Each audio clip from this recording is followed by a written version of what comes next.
Today here to give you some insight into the past discussions, status update on the present deliberations, and a preview to what you can expect in the ministerial are the Secretary, Union Ministry of Power, Mr. Pankaj Agarwal. We have the Additional Secretary, Ministry of Power, Mr. Ajay Tiwari. And also we have Mr. Jagdale, who is Joint Secretary at Ministry of Power. So I would like to invite Secretary Sir to brief the media.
And the Global Biofuel Alliance,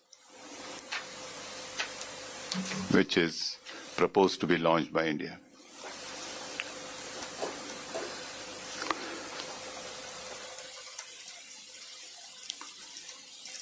There has been substantive meeting of minds on low-cost financing for energy transition.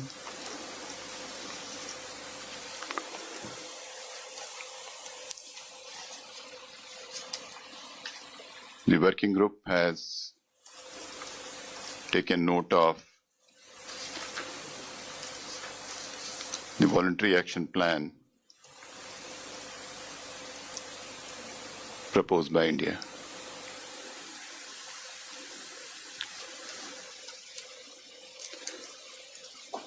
With that, we have till now discussed about 60% of the draft communique, and we are in the process of concluding our discussions by late night today.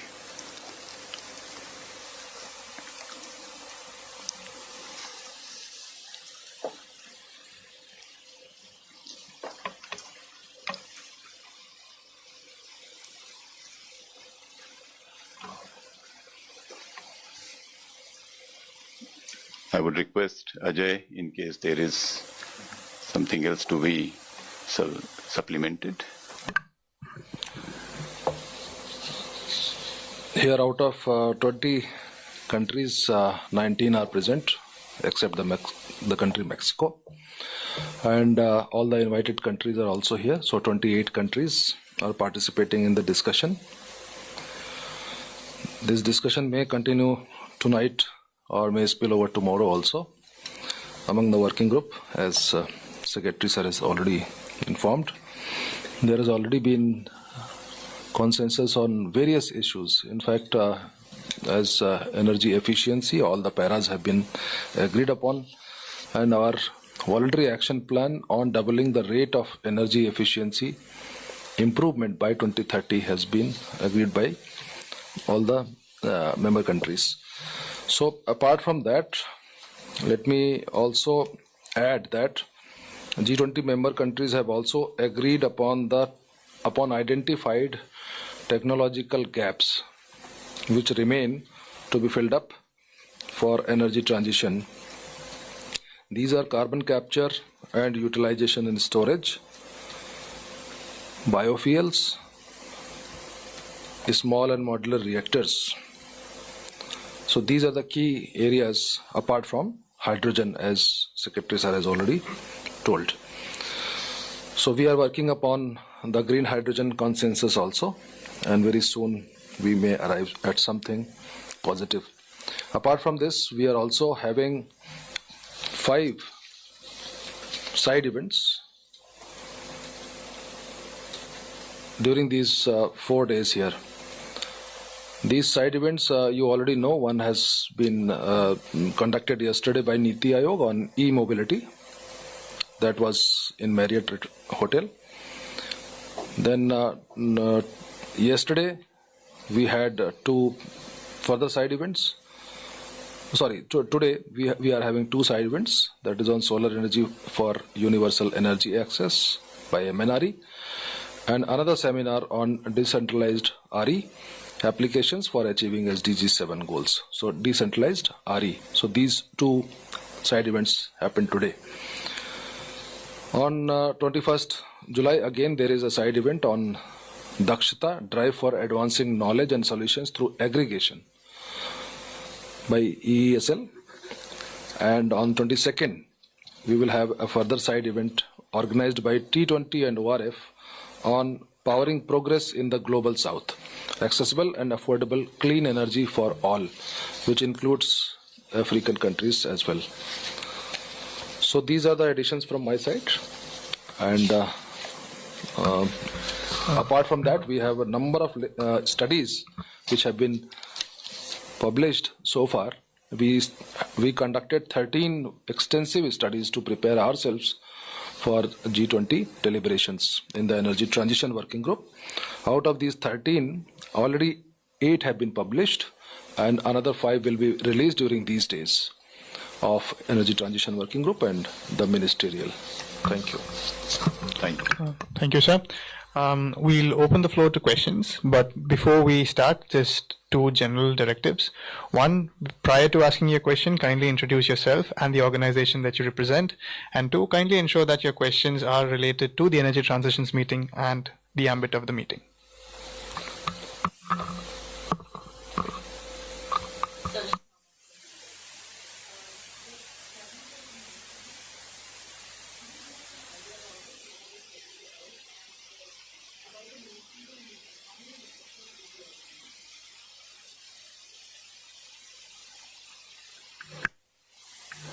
Almost all the countries have confirmed their participation by the ministers.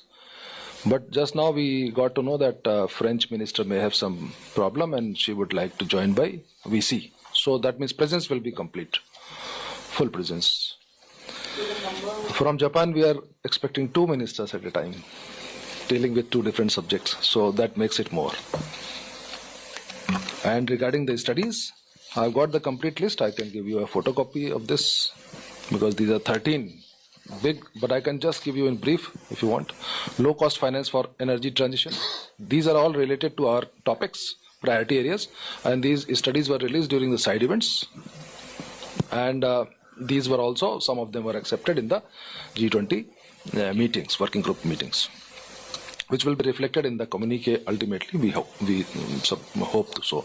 So low cost finance for energy transition, then renewable energy supply chain challenges, then addressing the vulnerabilities of supply chain of critical minerals,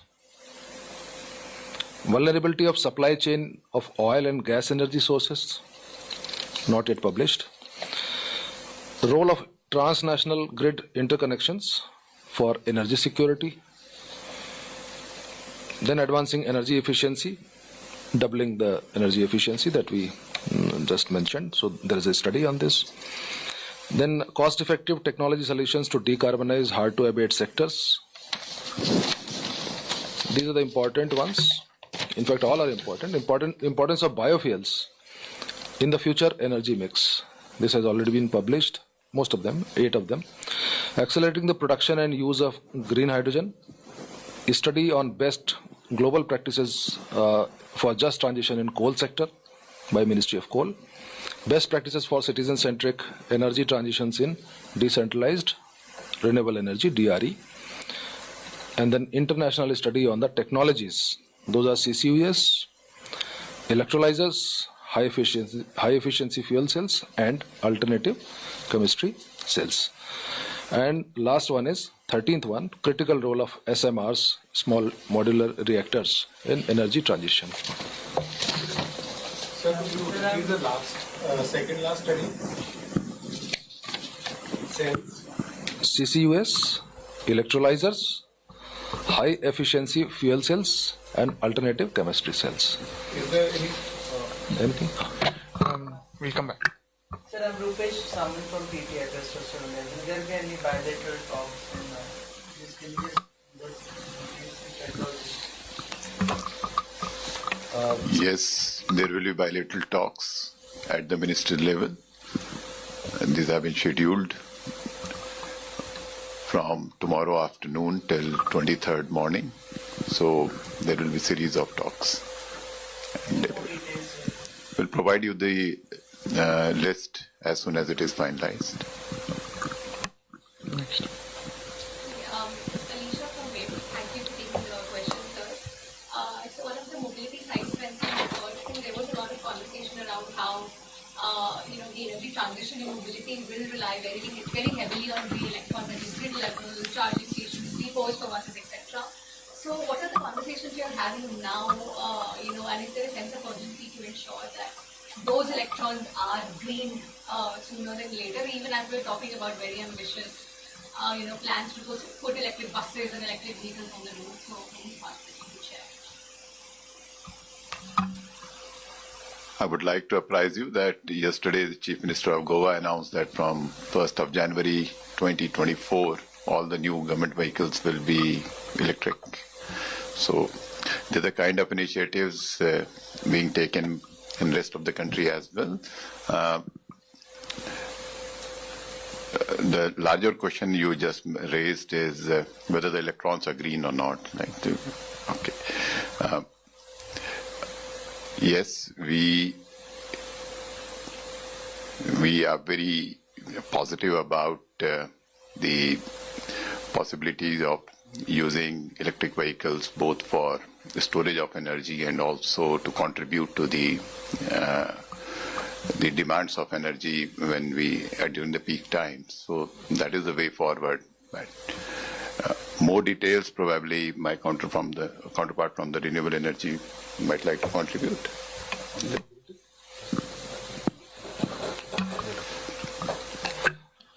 Next question. Yeah, sir, I just told to explain.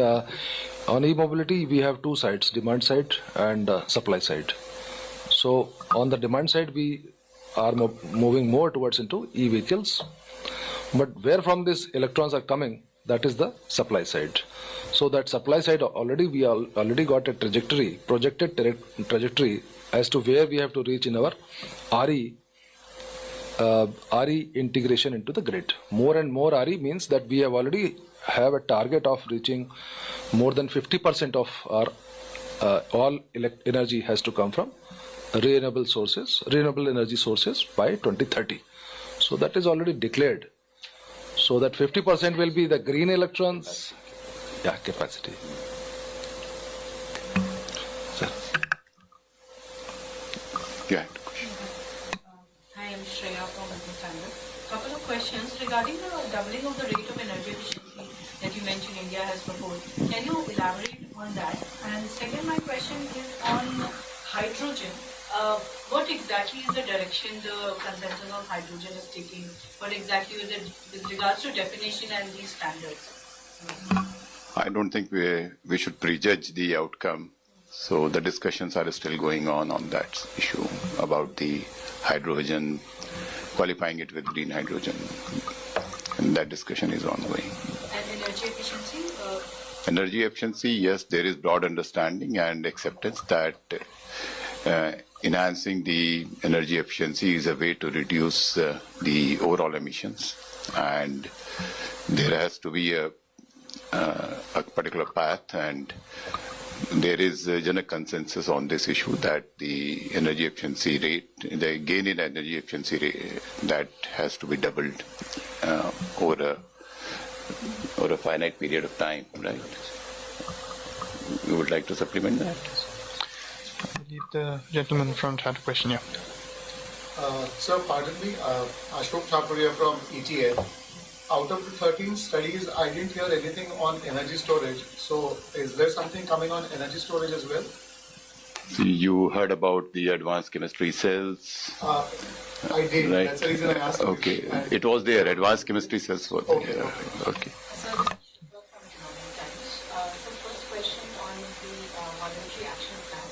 Just like the other one, if you could just give us some details of what is there in the annexure. And second, as to what are still the teething issues that are left to be, discussed, for which, it's going to take, it's taking longer. So if you could just give some of those issues. I think you allow us to negotiate and then we might discuss later. One last thing, when you said low-cost financing, does it have further contours on what all sectors is it looking at, any broader areas or so? I think we will share with you the paper. We'll share the paper with you. Maybe, once it is put up before the ministerial, we'll share it. If you could get something on the plan also, the voluntary action plan. You will surely get it. So, one last question. Has